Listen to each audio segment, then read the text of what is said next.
Hola, hi everyone, happy fall and happy Halloween. In today's video, I'm going to be bringing you along for a couple of cozy days. There's going to be plenty of small town fall activities. We're going to catch up on the books I've been reading lately, have some mental health chats, and at the end of the video, we're going to react to spooky Reddit stories together. This is definitely the ultimate fall vlog, so get nice and cozy and let's get started with this video. Some things I never thought I needed. Some things I never thought I'd have. As if they are too hard to believe in.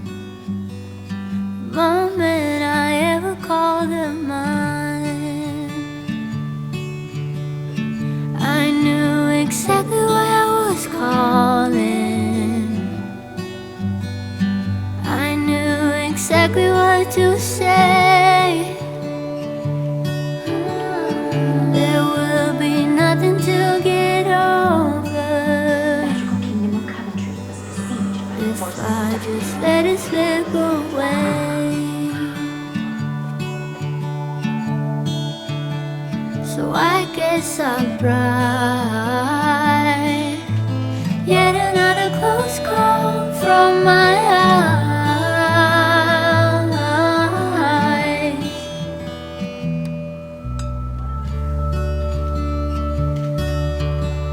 Some days I think of what I had then. Some days I want them again.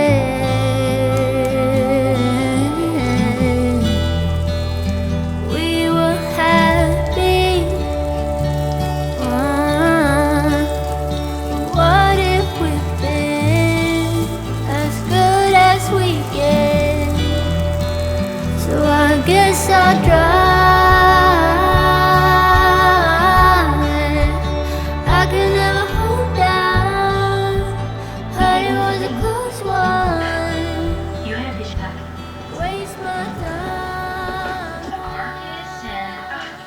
So I just finished having dinner and you guys, it was so good. I highly recommend making them yourself, and I wasn't planning on making them like an Italian mozzarella type situation, but you can never go wrong with Italian food, you know what I mean? It definitely was really good. And right now I'm gonna go ahead and pick up a Target order, but I'm just gonna chill for a little bit and keep watching Twitches too for now. But I'm so excited for tomorrow and going to the Fiesta de Palmas festival. There's gonna be an ofrenda there, live music, the little market, and all of this is happening in our little convention center area, and it's gonna be so cute. I'm really excited. There's a carnival. I love carnivals. I ended up ordering some things from Target. I ordered some more Sweet Loren's cookies because those are a weekend staple. That is fun. That is tradition around here on the weekends. At least through the fall time. It just gives all the warm fuzzy feels. I was switching out some of the light bulbs that I have here on my lamp. Right here, if you all can see, I'd gotten like some smart LED light bulbs that change colors, and I have one of them in the bedroom, but I had some of them in my drawer, and I decided, you know what, let me put them out here because that way when I'm vlogging I can switch and have some nice lighting here in the living room, which was always a struggle. Sometimes we have the solution right in front of us and we just forget, you know what I mean? So that was one of those moments for me of like, hey, we have the thing that could be helpful, let's do that, let's use that. I still have my little happy birthday banner sign in the background too because it was my husband and my sister's birthday. They're both October babies, so we celebrated them and I left that up, but I'm gonna have to take that down. Part of me just feels like doing a bunch of things right now, if I'm honest, like going for a walk outside, but I think I need to take today as my rest day because yesterday was my workout day, so I can recover and then work on the weekend as planned. I struggle with that because I love working out and I love going for walks and doing all of that. I'm currently reading the next book in the Lana Harper series, which is In a Charm's Way. I've been listening to that on audiobook, or I'll kind of switch between reading the physical book or listening to the audio, and I just love it. Like my little morning routine is as soon as I wake up, even though I'm a little groggy, I will put on my headphones and I'll just lay there with my eyes closed and I'll listen to my audiobook, and it'll gradually start waking me up. And I do that before I go to bed too. I'll just lay there with my eyes closed with my headphones on and listening to my audiobook as I start kind of drifting away. It has happened to me before that I've accidentally fallen asleep while listening to it, and then I wake up and I'm like, we're halfway through the book. What happened here? That hasn't happened in a long time. I know I'm already sleepy and a little groggy. I'll just turn it off, but it also has a little timer that I can do, so maybe I should give that a try. Thank you so much for all the love that you all have been leaving in my previous videos. I love making cozy fall videos and sharing them with you all. It's definitely my favorite time of year. I thought we could also have a little like mental health chat and check-in moment because we're entering the weekend, and usually nighttime on Friday I start to get really reflective, and then throughout the week I take time to really check in with my own mental health. But I had my work day, and so it always feels really good when you know you make it to Friday, you finished your work week. And for you that might not be Friday, right? It might be any day before you end up having your day off where you just feel like, I made it. We live to fight another day. We live to make it to another week. It's that feeling, you know, when you know that a week is done for now. It doesn't mean it was bad or anything like that, but it just feels really good to know like, hey, I made it to another week. Now it's time to really like rest and reset and do fun activities that are not work related. That's really important for me to be able to detach. If you've never done a little mental health check-in with yourself, what that usually looks like for me, and this can look a little different for everyone, but I try to just simply ask myself, how are we feeling? You know, how am I feeling? And it's important to be honest about that, right? Because we don't serve ourselves if we're not honest about how we feel. And sometimes it can be a mixture of emotions, and that's 100% valid. It's actually a lot more common to have a mixture of emotions, and when we try to force ourselves to just have one, for example, to just feel gratitude instead of being honest about what we're truly feeling, we're forcing ourselves into a feeling without first sitting with how we feel and processing. And that's how we end up just bottling up our feelings, you know, until we explode in whatever way that looks like. Everyone has a different definition of that or what it looks like for them. And so really processing your feelings and sitting with them is taking a moment to stop and be honest about how we're feeling and describing that. You know, if I'm honest about how I'm feeling right now, I feel tired, relieved, and it can be really hard to allow ourselves to feel all those things if we're scared of certain feelings or we weren't really taught emotion regulation growing up. I feel like the emotions that were always hardest for me to allow myself to face and sit with and build a better relationship with were the feelings of sadness, grief, and anger, because those emotions were very much, especially anger, very much like demonized in my culture. And I don't want to overgeneralize there because every family is still very much individual, but it is very common, and that definitely was an occurrence of certain feelings being labeled good or bad, which isn't true, and it ends up being a hurtful way of thinking in the long run versus just being honest. And it's super interesting because I'll get asked about like what it's like being a therapist sometimes, and one of those things is helping clients learn how to truly sit with those feelings, name them, learn how to regulate those emotions, and build a better relationship with them, among so many other little things. And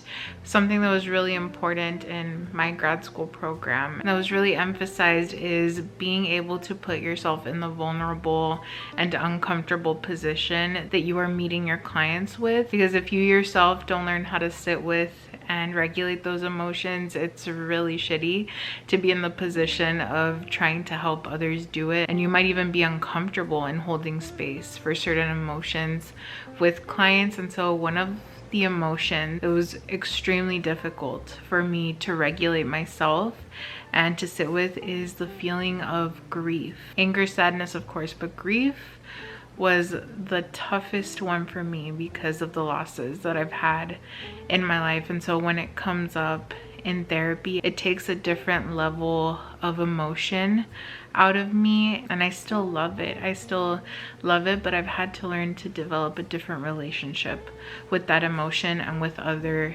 emotions, to even be able to create a safe space for clients and those that I work with to have that, and to be able to express those things and to not rush them through that process. All of that to say, by the end of the work week, if you're a therapist or if you're in a mental health care field, you tend to feel really mentally and emotionally drained and tired, and it just takes time to really recover that. So usually on Fridays, and the people closest to me know this, like my husband, my sister, on Fridays they get the version of me that's very quiet. Like, I'm still kind of laughing sometimes, but I'm not as talkative because I'm allowing my brain to just rest, and I have nothing to give, you know, on those days. And this can happen in any other field in different ways. Maybe some people have a very physically taxing job, and so when they finally get to their day off right before, they really want to take time to just lay in bed and not do anything because their work is very physically taxing, or any other job that's also very mentally taxing. We all need a period of time where we can just shut down for a little bit, reboot, not feel responsible for anything, and just truly rest and recover. And it's really important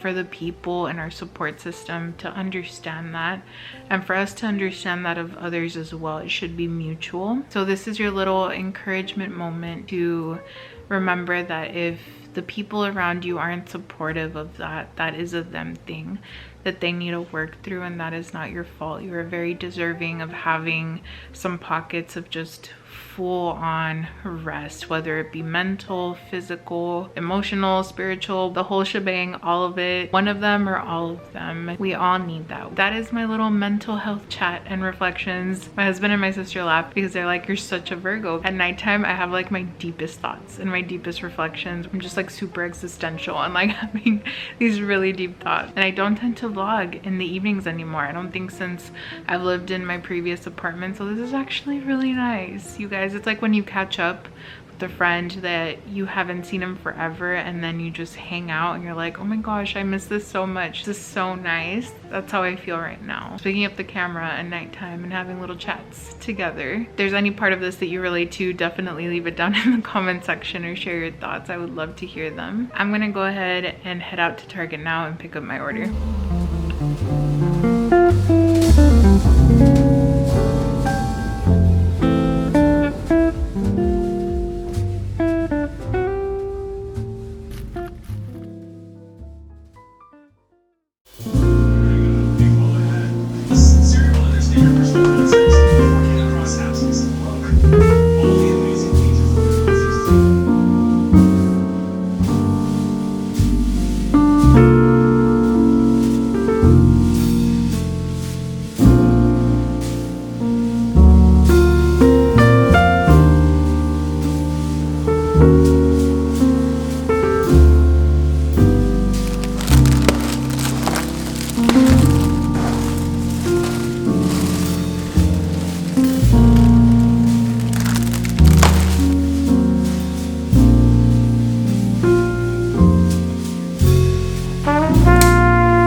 So it is the next day. Today is Saturday and I am so ready. I am so excited because we're going to have the cutest little fall day today. So there's this place called Cherry Road Alpacas near our city and near where we live. It's about a 15-minute drive from where we live. Basically, it's like a little fall themed ranch that has alpacas. It has all these cute little fall areas decorated for taking pictures and just hanging out. And it looks so cute. It literally looks like something out of The Fall of Wit Rivera, or like what I picture it would be if you've ever read that book, or any fall themed book, what you would picture. Very cute fall small town vibes, and I am so excited. And then tonight, like I had said, we have our annual fall festival. It's called Fiesta de Palmas. There's going to be an altar for Dia de los Muertos, different events going on, firework, live music, carnival, like it's a whole thing. And I'm so excited, but right now we're gonna go ahead and head out to see the alpacas and just see the cute little area because I've never been there before. And I also wanted to update you all. I am currently reading the next book in the series, as you all saw. So far, it isn't one of my favorites. I really love how this book started, but then toward the middle, I was like, I'm not shipping these characters. Like, I'm trying to believe their possible love story, but I'm not really vibing. And the deeper I get into the book, I'm like, wait, maybe this character is not the one that Delilah, the main character, is supposed to end up with. Maybe she's gonna end up with her friend. Maybe she's gonna end up back with her ex. I don't know. But regardless, I'm still having a really fun time, and I literally binge read this the whole morning. Just a few chapters left before I finish because I was listening to it while I was cleaning this morning and doing my little weekend reset. This book takes off right after the last book that I read. If you watched my last vlog, and if you haven't, go check that one out. And Back in a Spell, in that book, the main character there shows up here again because she has to basically work for this main character, Delilah, because she did her dirty and she ended up doing something really terrible to her, and now she's working at her family-owned bookshop. And so Delilah is forced to work with someone that did her super dirty, and of course she's not happy. She's just pissed off. And I'll just go ahead and read you the synopsis in the back, but it says, 6 months after having been hit by a power surge that nearly obliterated her memory, Delilah Harlow is still picking up the pieces, forced to rely on friends, family, and her raven familiar for help. In an effort to reclaim her wits and former independence, she casts a dangerous blood spell meant to harness power with healing capacities. While the spell does restore clarity, it also unexpectedly turns Delilah into an irresistible beacon for the kind of malevolent supernatural creatures that have never before ventured into Thistle Grove. One night, a mysterious stranger appears in the nick of time to save Delilah's soul from a rogue succubus. Gorgeous, sultry, and as dangerous as the knife she carries, Catriona Quinn is a hunter of monsters and half human, half fae herself. She's the kind of sly and morally gray creature Delilah would normally find horrifying. As the two delve deeper into the power that underlies Thistle Grove, they uncover not only the town's hidden history, but also a risky attraction that could upend Delilah's entire life. Again, we shall see what happens, because so far this book, I'm confused on what I would rate it, because the beginning and pretty much to middle for 4.5, but then the more we got in, I'm supposed to believe that they're meant to be together, her and the love interest, but I don't really like her, and I guess that's the point, right? Maybe character development, we'll see. But as is, it's kind of feeling more like a 3.5. I don't know, but regardless, I'm having fun. Like I said, I was like binge reading as I usually do when it comes to Lana Harper books, so I'm gonna keep reading this throughout the day and probably finish it by tomorrow so we can go ahead and head out. And then when I get back, we'll bake some cookies. Then later tonight, we'll go ahead and head out to the Fiesta de Palmas event. So I'll go ahead and talk to you all later.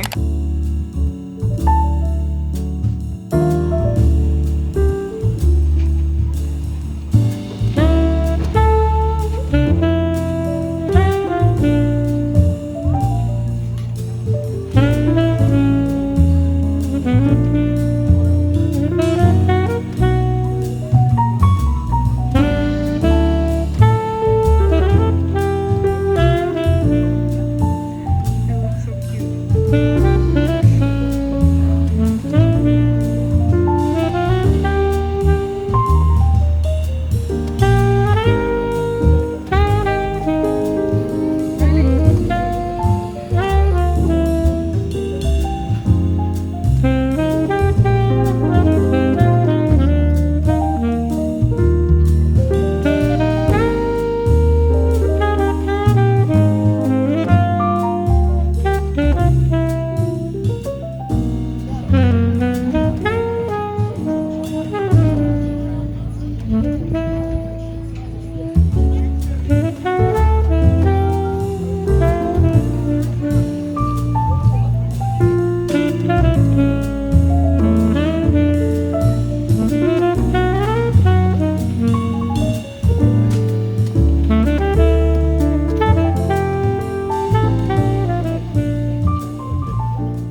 everyone, so I am back and I just finished baking some cookies, so I'm gonna go ahead and eat these up, watch a movie while we wait for the sun to kind of set, and then we're gonna go ahead and head out to the event. The alpaca ranch was so cute, you guys. Just seeing the alpacas up close, it just warmed my heart. It was so much fun. Honestly, if you live in the Rio Grande Valley, you should definitely check it out, or if you're ever visiting, it's just such a cute fall activity, and I'm sure they have other things year round. You did have to wait a little bit to be able to take pictures, but honestly it wasn't like crazy packed or anything, so you could just wait for a few minutes and then you could move on to the little booths that they had, or just sit down and eat a snack or just talk. And it's so pretty because you're sitting underneath this huge oak tree and it's beautiful. Like, my little fall heart was so happy.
Hi everyone, so it is a new day. I asked my sister if she wanted to have like a little fall themed day today and go to the bookstore. So we're planning on going to Barnes & Noble, watching scary movies, having some reading time together, and she was totally down for it and we're both really excited. Our scary movie marathon continues, so I'm gonna go ahead and end the night with that. But I basically already went through my little morning routine as usual on the weekend, where I go to the gym in the morning and then clean. So the afternoon and evening is gonna be all funsies and just having time to chat and hang out with my sister.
look, I'm so excited.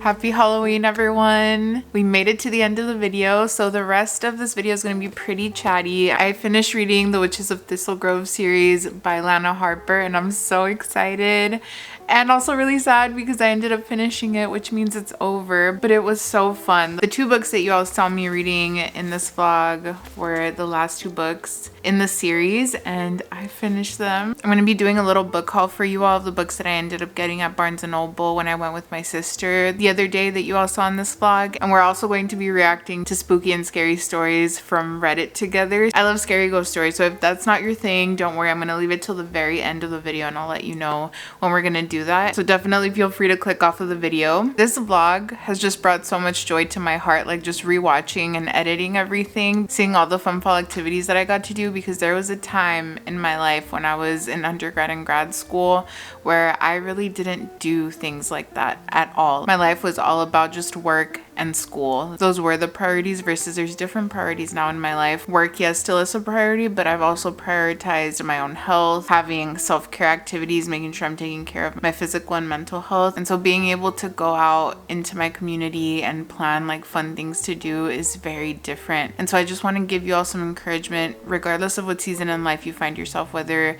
you're in that season where you're like, I don't have time for anything else other than work and school, or like very responsibility heavy things. I just want to encourage you that life won't and doesn't always have to look that way, and it's also completely okay if that's what you have to do for right now, and just like have small pockets where you take rest and you do what you can. My life looked like that for over 8 years. So yeah, I just wanted to share a little bit of encouragement when it comes to that, because I never want anyone to watch my videos and feel like, what's wrong with my life because I'm not doing that, or I feel so sad.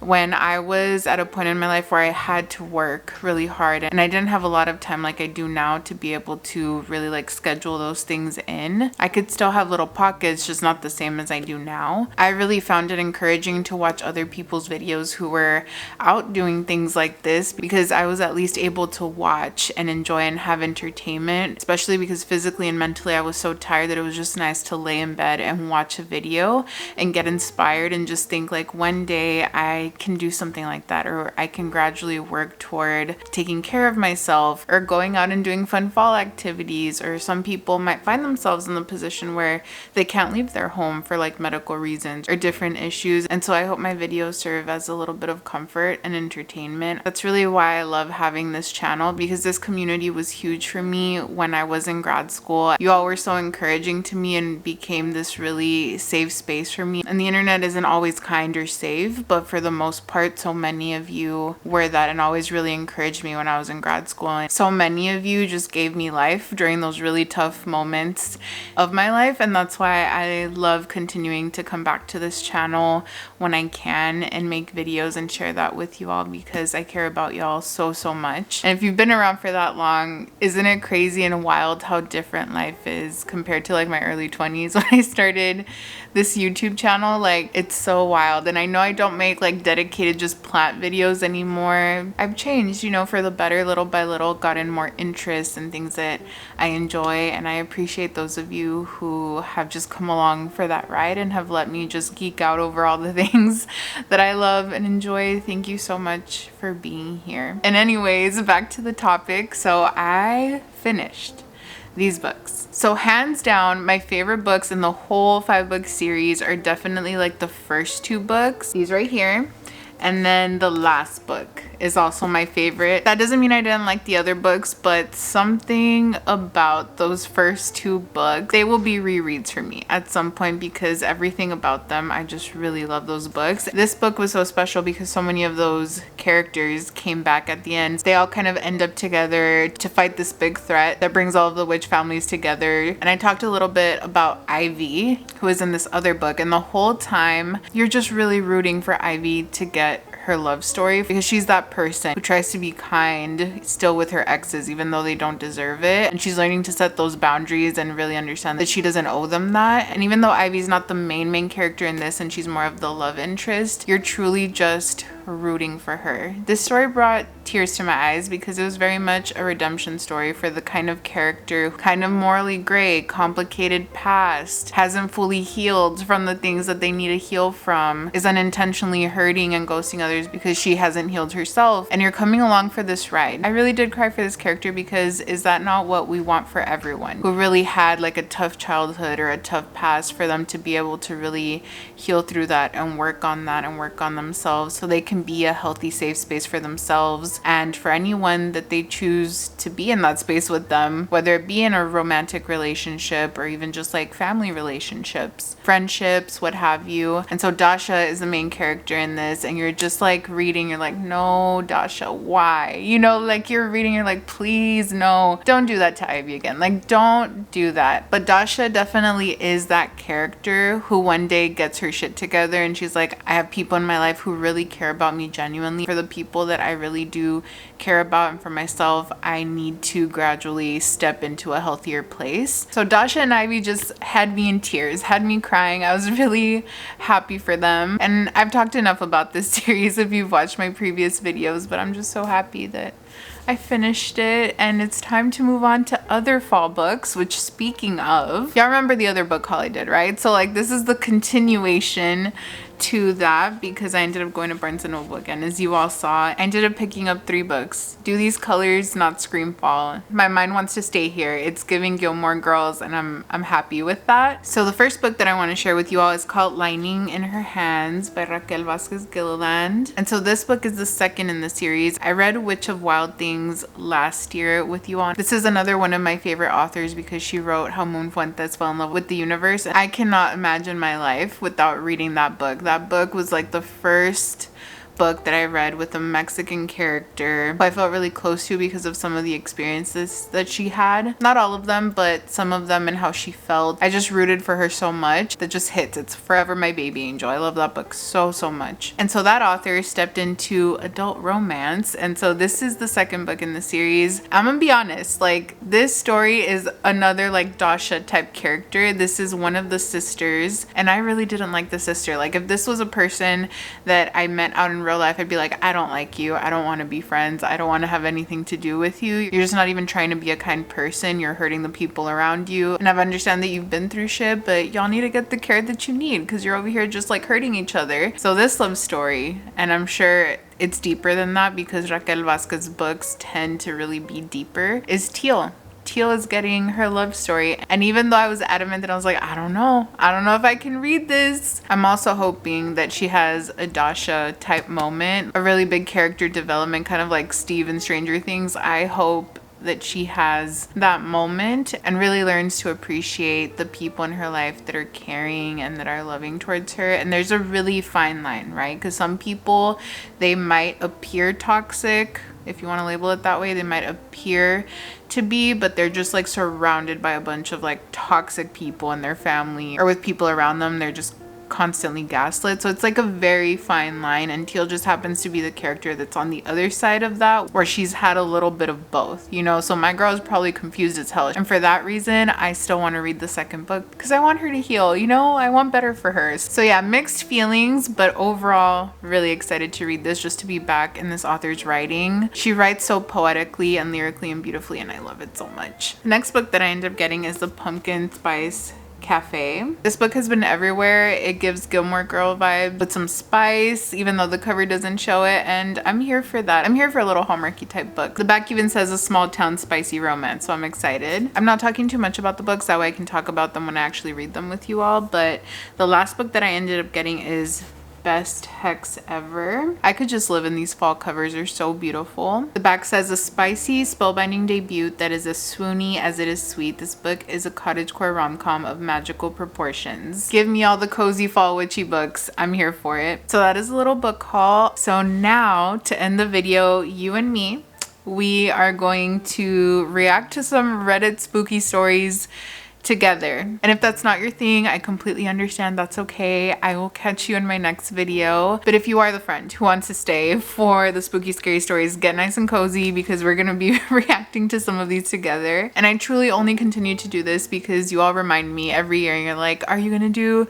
the spooky stories? And I'm like, you know what, I thought this might be the year that I just retire that, let it drift off, let it be. And y'all are like, no, we like the spooky stories. So okay, so I got you. We're reacting to this and I'm glad because I really love spooky stories. It's very nostalgic to me. So story number 1, let's set the scene with the title. Mexican ghost stories from my childhood in the ranch we used to visit family in. Rancho scary stories just hit different, y'all. They just hit different. It's very much giving Vampires of El Norte. That's the vibes. So my mom's side of the family had a huge ranch down in Mexico. We used to go on weekends since we lived close to the border. This ranch consisted of 7 homes divided by a street going down the middle and 4 homes on one side and 3 on the other. They were almost as if in a circle too. Anyways, so my aunts and cousins would always tell us stories of the things that happened and balls of light they would see. So anyway, I'm picturing how this person speaks where they're just like, so anyway, back to the topic. The one time we went there was a wedding party, so we were of course spending the night. Well, there were so many invited that there wasn't room for us to sleep at any of my aunt's homes, except of course for the house that no one lives in because my mom's uncle had supposedly done some black magic and passed away in the home. Okay, cool. R.I.P. to this person's Theo. Oh my gosh, that's so scary. This home was a 2-room house, literally 2 whole rooms. The outside had 2 entrances to each of the rooms and they were connected by an entryway on the inside. So at this time, I'm around 10 years old. And it's me, my mom, older sister who is 11, and younger sister who is 3. My mom inspects the room we're going to sleep in and there are 2 beds, 1 queen and 1 twin bed. My older sister sleeps on the twin bed by herself. My mom also checks the 1 other room that is full of old furniture and items. You can't walk in that room since there are too many things and furniture piled up. So the doorway that separated the rooms doesn't have a door but only a bed sheet hanging there. Okay, so I pass out and hear all about what happened afterwards. According to them, my mom and older sister can't go to sleep. We don't have AC and we have the windows open so the air comes through. Well, they hear footsteps outside of someone walking around the house multiple times. Imagine just like being asleep and like, you know, family's there, but your family is sleeping with you and then you start hearing footsteps outside the door. I'd be like, oh hell no. Who's there? Who's outside the door? Well, there was a door to the room from the outside as well. No, that's scary. All of a sudden they hear the door to the other room open from the outside and then things begin moving and getting thrown around in the other room, and of course my mom gets up and turns on the light to see if anyone is there. She sees no one but is creeped out and tells us all to wake up. I'm half awake at this point, not knowing what happened, but my mom yells that we are leaving the house. We go to my mom's aunt's home across the street to stay with her. My mom then starts retelling them what happened. They send some of her cousins to go check up on the house and see if anyone had broken in. They go and come back to let us know they didn't see any footprints around the house or anyone else inside. The next thing my mom's cousin says creeped us all out. Sir, ma'am, I'm already creeped out. Oh my gosh. And she's like, oh yeah, I was getting some water. I looked out the window and I could see the house was on fire again. Like, what do you mean again? She said this so casual. She said it's normal to see it on fire since it's almost a nightly occurrence. Supposedly other people who move nearby to our ranch see the same thing, a huge fire, but then once they get to the ranch to warn anyone, the fire is gone. It's supposedly all the black magic the uncle had done, that the house is haunted like crazy. We ended up getting some blankets set up for us on the floor and we slept there for a little bit before the sun came up. I was so freaked out. I have so many ghost stories from my cousins in Mexico. That is scary. Like, imagine almost every night seeing that your house is on fire, and then when you go or try to warn someone, you come back and the fire is gone. All I have to say is that this is the next level of generational cycle. This person's Tío did them so dirty. Like the Tío did them all dirty. He truly was like, I'm holding a grudge. When I go out, like y'all are gonna freaking be scared for the rest of your lives. That is dirty. He did them so dirty. That is so scary. Oh my gosh. I'm gonna be real honest. At that point, I'd be like, let's move. There's no way. There's no way I would be visiting my family in Mexico if that's what I'd be seeing. I'd be like, love y'all from a distance. Okay, so moving on to the next and last story. This one's titled, My Mom Saw La Llorona in Mexico. When I saw the title of this, I was like, don't play. I think so many of us who are Mexican have like a family member who has said the same thing or who knows of someone who experienced something like this. So the story goes, all right, so this story has been told to me by my mom a few times, and every single time I still get that creepy, eerie feeling that someone is watching. My mom is from a small town in Mexico located in Zacatecas. When she was around 14, she had the habit of waking her mom up to go to the restroom